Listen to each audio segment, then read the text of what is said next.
Israeli officials often call Israel the State of Israel.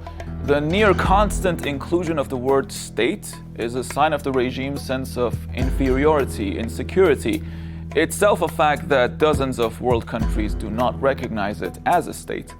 But as Israeli officials will probably attest to, the country whose refusal to recognize the regime never lets the Israelis at ease is the Islamic Republic of Iran.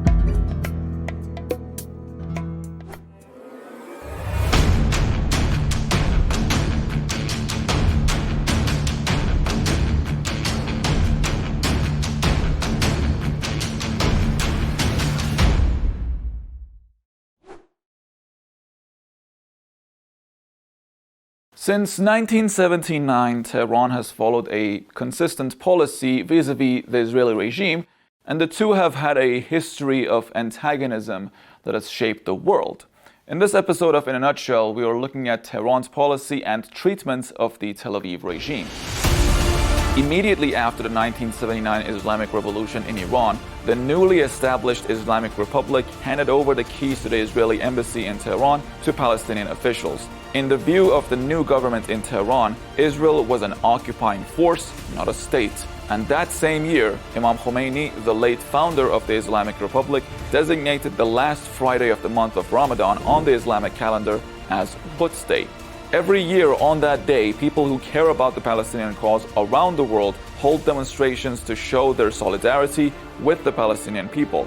As a result of that designation, millions of people participate in demonstrations around the world to show their solidarity with the Palestinian people, much to the chagrin of the Israeli regime.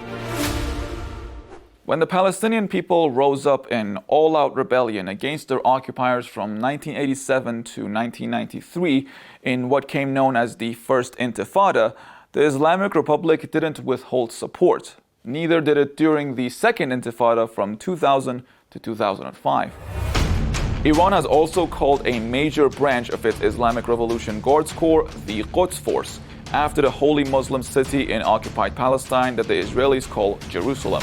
The Quds Force has been streamlining regional resistance to the Israeli regime and its puppet masters and only source of survival, the United States. The force also supplies Palestinian resistance groups with weaponry and also trained them in elite warfare. The Islamic Republic also backs both the Palestinian Liberation Organization, or the PLO, and Hamas, two Palestinian groups, among others.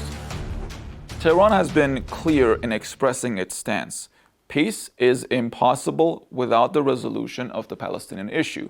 Iranian officials say the solution is a referendum in which all the original inhabitants of Palestine, including Muslims, Christians, and Jews, can freely express their opinion about their desired system of governance.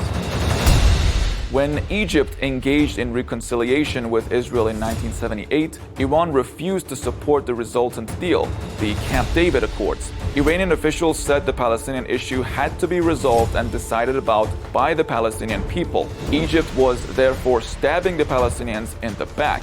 Later on, when a number of Arab governments, including the United Arab Emirates and Bahrain, normalized their relations with Israel, Tehran, steadfast in its own stance, once again called out their betrayal of the Palestinian cause. Iran has also invariably backed the Palestinians whenever Israel has launched all-out wars on Gaza, including in 2008, 2012, 2014, and 2023. In Israeli wars with Lebanon, Tehran has also backed the Lebanese groups, including in 1948, 1964, 1968, 1975, 1983, 1985, 2000, 2006. Western outlets often refer to the conflict between Iran and Israel as a shadow war. The Israeli regime had been conducting acts of terror and sabotage inside Iran, including the assassination of nuclear scientists. That changed in 2023 when the Israeli regime carried out a strike against the Iranian embassy in Syria, and Iran in return fired hundreds of missiles and drones at targets inside Israel. The scale of Iran's response marked a major strategic shift in the conflict.